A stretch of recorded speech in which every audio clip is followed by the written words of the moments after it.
Halo, selamat datang kembali di channel United Identity, channelnya fans Manchester United yang selalu berpikir logis dan sistematis.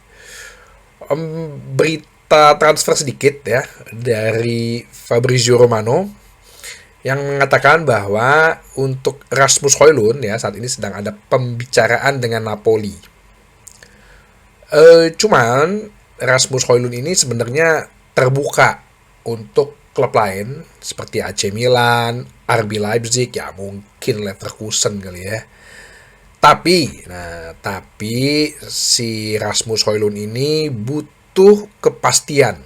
Ya, kalau dengan kepastian kan lu berarti ada ketenangan dalam bermain.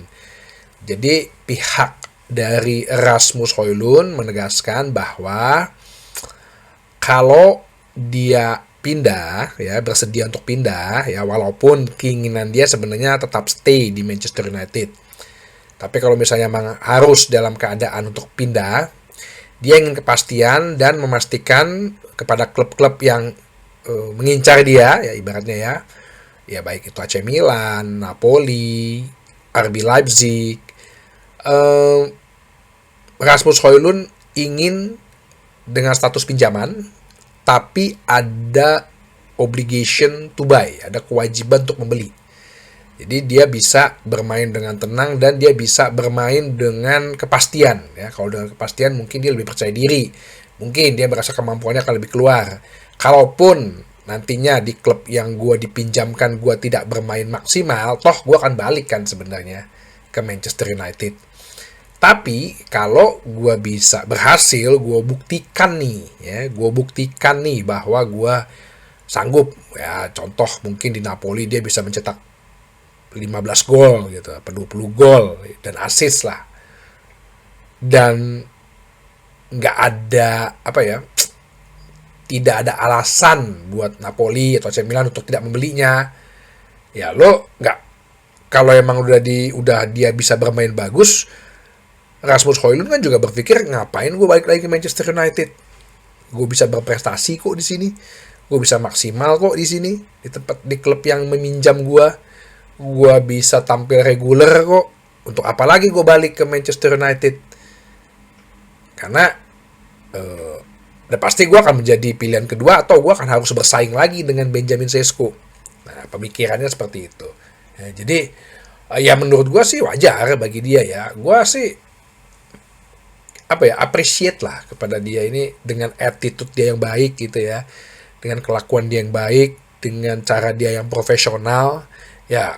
It's good luck aja kalau memang ini bisa terjadi ya. Jadi semoga ya dengan transfer atau dengan pembicaraan dengan Napoli bisa semakin lancar ya. Kalau masalah harga mungkin obligation to buy-nya ya gua rasa di angka 30-35 juta masih oke lah buat klub Italia ya. Apalagi kalau dia bisa jadi pencetak gol terbanyak bagi klubnya gitu ya. Bagi klubnya dulu aja, nggak usah jadi apa namanya pencetak gol terbanyak Serie A, nggak usah. Misal kalau dia ke Napoli atau mungkin dia ke RB Leipzig gitu, keren ya Mas Sesko ya. Nah, jadi menurut gua angka 30-35 juta ya itu adalah hal yang pas lah. Berarti kita udah pakai dia kan sebenarnya 2 tahun kan. Plus si klub yang dituju, yang klub yang meminjam udah pakai dia, udah pakai jasa dia, ya pastinya juga gaji ditanggung oleh klub yang meminjam karena gajinya Højlund nggak gede, 80.000 pound per pekan gitu. Oke, jadi kita tunggu aja untuk kelangsungan rezekinya Rasmus Højlund. Ya, kalau yang si dua itu sih Garnacho sama Sancho mah gue udah ini dah. Nih ya tadi ya gue ada kemarin ya Eze ya, Eberechi Eze ke Arsenal dari Crystal Palace 68 juta pound. Padahal ya Eberechi Eze itu 7 gol. Embumo 20 gol. Tapi yang dibilang yang dihina-hina katanya Embumo kemahalan. Gue pengen tahu sih komentar fansnya Arsenal katanya tuh ya, dibilang kemahalan nggak tuh Eberechi Eze 68 juta pound. Mateus Cunha kemarin dibilang kemahalan 60 juta pound. Nah, Eze apa kabarnya? Tapi itu satu lagi yang gue jadi agak bingung gitu. Crystal Palace aja bisa jual Eze 68 juta pun. Masa Garnacho nggak bisa dijual sih? Bahkan Chelsea itu ya, tadi barusan ya, tadi malam ya, Renato Vega bisa dijual 29 juta euro ya, sekitar 26 lah, 25 juta pon lah. Dia belinya 12,5 dulu. Dibeli sama Villarreal. Ya tahu sih Villarreal emang masuk ke UCL Sport, UCL Champion, tapi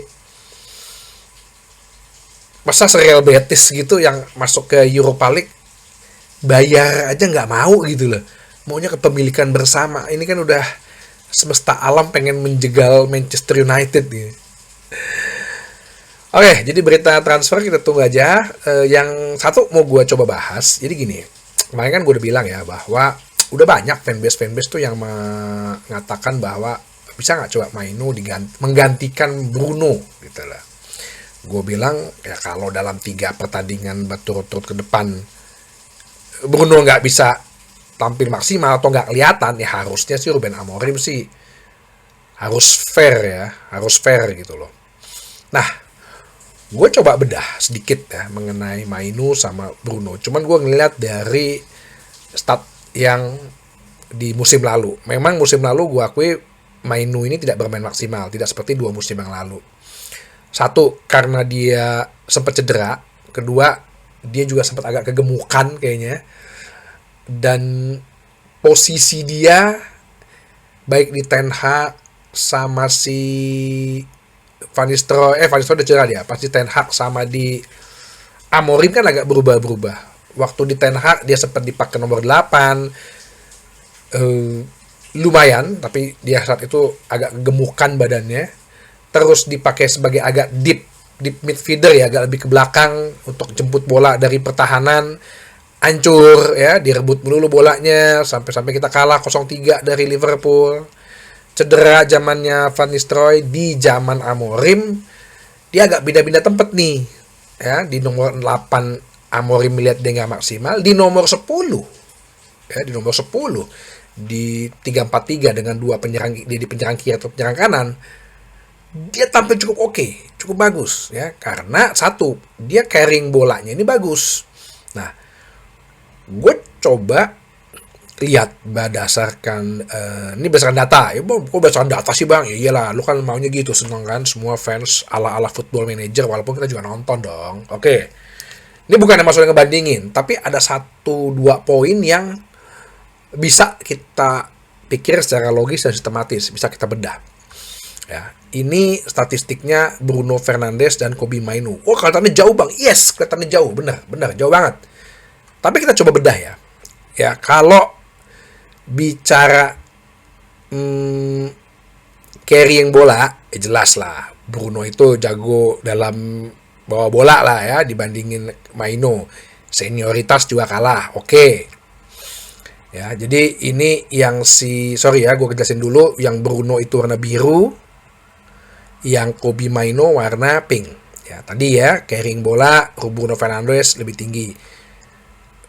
Agak jauh 85,5 dan ini 20,9. Oke. Terus progresif pasnya ya, passing ke arah gawang lawan ya, ke depan ke arah gawang lawan itu Bruno Fernandes jauh lebih besar ya. Ya, karena kan dia bisa jadi playmaker. Terus kalau mau dilihat lagi forward pass-nya ya, passing ke depannya Bruno jauh ya, 92,4, 44. Tapi kalau lu bicara tadi barusan gue bilang forward pass ya, Bruno Fernandes 92,4, si Kobbie Mainoo 44,3. Kalau bicara forward pass persentase, artinya kesuksesan, dia banyak umpan ke depan. Tapi kesuksesan dalam forward pass itu, lu lihat, justru Mainoo lebih unggul. Ya beda jauh, tapi beda tipis. Bruno itu 58,7, Mainoo 66,8. bahkan melebihi dari jumlah forward pass-nya. Berarti kan sebenarnya rata-rata forward pass-nya dia 100% bahkan lebih berhasil dibandingkan Bruno yang gap-nya ya menurut gua sih agak jauh ya. Dari 92% forward pass, 58%-nya yang berhasil. Ya kan lu bisa lihat sendiri kalau misalnya Bruno umpan ke depan. Kadang-kadang yang katanya sih creative chances yang dia buat, terus katanya sih teman-temannya nggak paham maksudnya dia apa. Cuman kok sebanyak itu ya ngacoknya gitu loh. Cuman sedikit doang persentase keberhasilannya. Ayo, sepanjang musim nih, tanda tanya dong lo. Tapi kok si Maino sebegitu efektifnya? Kalau ngomong key passesnya, itu pun nggak beda jauh. Sama-sama tinggi, Bruno Fernandes 97, Kobbie Mainoo 82,6. Oke? Untuk duels, itu pun juga nggak beda jauh. Duelsnya Bruno 39,4, Mainoo 29,1. Ya emang sama-sama rendah ya. Berarti kan menunjukkan apa? Bruno juga di duel kan nggak bagus-bagus banget. Oh, sering kecolongan bolanya. Sama lah, Mainoo juga untuk duel nggak begitu bagus-bagus banget, sering kecolongan. Tapi untuk possession won, ya, Mainoo unggul. Ya, possession won. Ya, bagaimana dia mempertahankan possession won. Ya, Bruno tahu sendiri berapa kali dia hilang bola. Tapi Mainoo bisa menjaga bola. Nah, cuman Mainoo ini menjaga key possession bola ini nggak bisa dalam posisi bertahan atau lebih ke dalam. Kalau dia lebih menyerang menjadi nomor 8 atau nomor 10, possession won-nya dia bagus. Lu bisa ngeliat sendiri berapa kali dia di depan area kotak penalti, dia pegang bola, dia nggak akan hilang tuh bolanya dia tuh. Lah Bruno kan mau di depan mau di belakang suka hilang. Tapi kalau si Mainoo ada lebih tarik ke dalam, kayak waktu zaman Ten Hag dia sempat tarik ke dalam, nggak bisa karena dia nggak bisa dipres. Ya, beda loh di press ketika lo di area pertahanan lagi mempertahankan bola untuk supaya nggak di area pertahanan, sama lo lagi keep the ball, keep possession dalam keadaan lo menyerang, gitu loh.